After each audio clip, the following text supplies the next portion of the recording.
लक्ष्मी का अपने घर में पूरा दबदबा था। हिटलर की तरह वो सारा काम अपने पति और बेटे से करवाती। धीरे धीरे उसके पति की तबीयत खराब रहने लगी। सुनो जी, अब आप बुजुर्ग हो गए हो, काम में भी अब हाथ आपके फुर्ती से नहीं चलते। अरे भाग्यवान, भगवान से डर। तुझसे मैंने शादी अपने इकलौते बेटे के अच्छे पालन पोषण के लिए की थी, लेकिन तूने तो उसका बेड़ा गर्क कर दिया। मैंने क्या किया? पढ़ाया लिखाया, अब नौकरी नहीं लग रही तो मैं कैसे जिम्मेदार हो गई? अब घर में बैठकर रोटी तोड़ रहा था तो मैंने कहा काम ही कर ले। एक तो भला करो और ऊपर से बातें सुनो। तभी सारंग वहां आ जाता है। बहुत भूख लगी है माँ, कुछ खाने को दे दो। अब तुम्हारे पापा का हाथ तो चल नहीं रहा है। मैं ही जा रही हूँ आज किचन में, बनाती हूँ कुछ। हे भगवान, कैसे होगा इतना काम मुझसे? लक्ष्मी किचन में काम कर रही होती है कि तभी अचानक उसे आइडिया आता है। अरे मैं भी ना, अरे यहाँ तो फ्री की नौकरानी ला सकती हूँ मैं, फिर मैं क्यों खाना बना रही हूँ?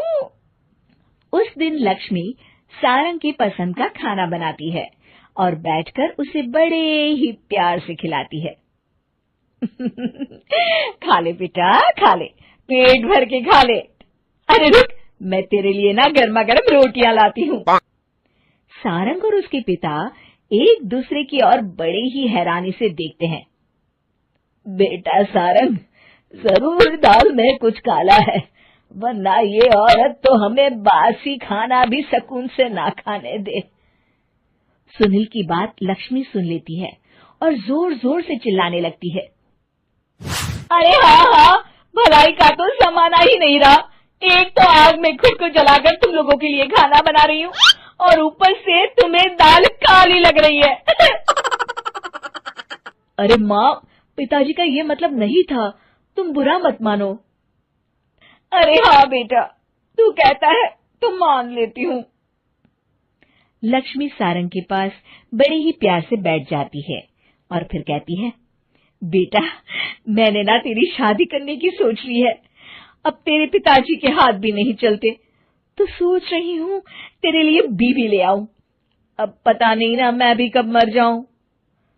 अब ऐसे भाग्य भी कहाँ है हमारे। क्या कहा? अरे हाँ, तुम तो चाहते ही हो कि मैं मर जाऊं, लेकिन मैं अपनी प्यारी बहू का चेहरा देखे बिना नहीं मरूंगी। हाँ माँ, शादी तो मैं कर लूं, लेकिन मैं नौकरी नहीं करता, फिर कोई क्यों देगा मुझे अपनी बेटी? अरे क्यों नहीं देगा बेटी? इतना बड़ा घर, खेल खलियान है, किस चीज की कमी है हमारे पास? जो आएगी राज करेगी, राज। हम तो ना कर पाए राज, ये बोलो कि एक और नौकर तुम्हारे पास आ जाएगा। मैं कहती हूँ चुप हो जाओ। अरे खुद के घर का खाना बनाएगी तो क्या नौकरानी हो जाएगी? अब तुमसे तो किचन का काम होता नहीं, तो कोई तो करेगा ना। ठीक है माँ, तुम जैसा सही समझो बस। अब मेरी एक शर्त है, लड़की जो भी हो वो दिखने में कैसी भी हो या कहीं की भी हो, बस पढ़ी लिखी होनी चाहिए। अरे हाँ, ला देंगे पढ़ी लिखी बेटा, मैंने कौन सा काम करवाना है उससे। हाँ। और फिर एक दिन पास के गांव की ही रति से सारंग की शादी हो जाती है। रति दिखने में बहुत ही सुंदर थी, साथ ही साथ काफी पढ़ी लिखी थी। रति को लक्ष्मी के सौतेले होने की बात पता नहीं थी। शुरू में जब रति ने सारंग को घर का काम करते देखा तो हैरान रह गई। अरे ये तो अच्छी बात है कि आप घर का काम करते हैं, लेकिन मैं तो घर में ही हूं ना, आप क्यों कर रहे हैं जी? जाइए आप नौकरी के लिए अप्लाई कीजिए ना। तभी लक्ष्मी वहां आ जाती है। अरे रति बहू, करने दे उसे काम। और हाँ, मेरे घर के कुछ नियम है, कायदे हैं, यहाँ बीच में ना ही बोलो तो तुम्हारे लिए अच्छा होगा। रति को लक्ष्मी की बात कुछ अजीब सी लगती है। वो समझ नहीं पाती है कि वो ऐसा व्यवहार क्यों कर रही है, लेकिन उसे लक्ष्मी के सौतेले होने के बारे में कुछ पता नहीं चलता है।